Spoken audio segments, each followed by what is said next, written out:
একে তো ভরা বর্ষা, এবার এই বর্ষার মধ্যে এই বছর ত্রিপুরা কি পদ্মার ইলিশ পাবে? পদ্মার ইলিশ হয়তো ভাগ্যে জুটবে না। ভারতকে পদ্মার ইলিশ দিতে এবার চাইছে না বাংলাদেশ। আশঙ্কা আগে থেকেই ছিল। বাংলাদেশের যে রাজনৈতিক অস্থিরতা চলছে তাতে এবার পদ্মা পার থেকে ভারতে ইলিশ মাছও নাও আসতে পারে বলে মনে করা হচ্ছিল। এবার সেই আশঙ্কাতেই প্রায় শিলমোহর লাগালেন বাংলাদেশের অন্তর্বর্তী সরকারের মৎস্য ও প্রাণী সম্পদ উপদেষ্টা ফারিদা আক্তার। রবিবার তিনি মৎস্য ও প্রাণী সম্পদ দপ্তরে যোগ দিয়েছিলেন।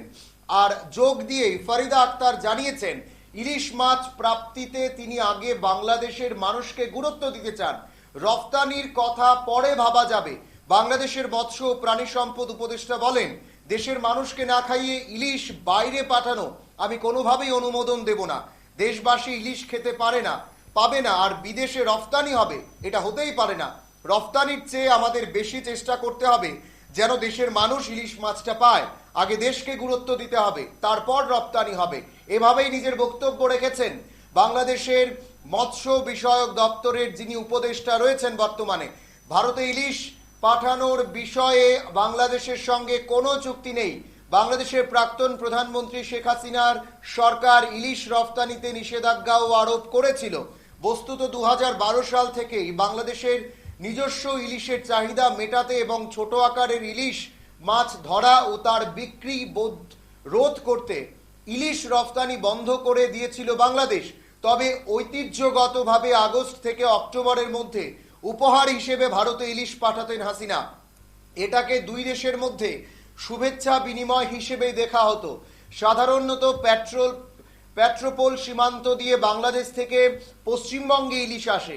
তারপর শুধু বাংলার বিভিন্ন বাজারেই নয়, ভারতের বিভিন্ন অঞ্চল এমনকি ত্রিপুরাতেও পাঠানো হতো সেই ইলিশ। যেখানে যেখানে ইলিশের চাহিদা আছে সেই সব জায়গায় ইলিশ পাঠানো হতো। গত বছরও দুর্গাপুজোর ঠিক আগে ভারতে প্রায় ৩,৯৫০ মেট্রিক টন পদ্মার ইলিশ বিক্রির অনুমতি দিয়েছিল বাংলাদেশ সরকার। তবে 5 আগস্ট শেখ হাসিনা দেশ ছাড়ার পর থেকেই এই বছর আর বিপুল পরিমাণ বাংলাদেশের ইলিশ বা পদ্মার ইলিশ ভারতে মিলবে না বলেই আশঙ্কা করা হচ্ছে। এবার বাংলাদেশের নয়া মৎস্য ও প্রাণী সম্পদ উপদেষ্টা যা বললেন তাতে এই বছর এপার বাংলার পাতে পদ্মার ইলিশ পড়ার সম্ভাবনা আর রইল না বললেই চলে। ঠিক এভাবেই কিন্তু আমরা দেখতে হচ্ছে এবার কিন্তু আর পদ্মার ইলিশ খাওয়া হচ্ছে না বলেই কিন্তু ধারণা হচ্ছে। এবং ইতিমধ্যেই বাংলাদেশের মৎস্য বিষয়ক দপ্তরের যিনি উপদেষ্টা রয়েছেন তিনি কিন্তু সাফ জানিয়ে দিয়েছেন, রপ্তানির ক্ষেত্রে পরে ভাবা হবে, আগে দেশের মানুষকে ইলিশ মাছ খাওয়ার সুযোগ করে দেবেন বলেই কিন্তু তিনি জানিয়েছেন। আপনাদের জানিয়ে রাখছি, পদ্মার ইলিশ নিয়ে বড় ঘোষণা কিন্তু বাংলাদেশের মৎস্য বিষয়ক দপ্তরের যিনি উপদেষ্টা রয়েছেন উনি বলেছেন, দেশের মানুষকে না খাইয়ে ইলিশ বাইরে পাঠানো আমি কোনোভাবেই অনুমোদন দেব না। দেশবাসী ইলিশ খেতে পাবে না, আর বিদেশের রফতানি হবে এটা হতে পারে না। রফতানির চেয়ে আমাদের বেশি চেষ্টা করতে হবে যেন দেশের মানুষ ইলিশ মাছ খেতে পারেন।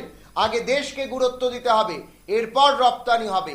এভাবেই নিজের মন্তব্য করেছেন বাংলাদেশের মৎস্য বিষয়ক দপ্তরের যিনি উপদেষ্টা রয়েছেন তিনি।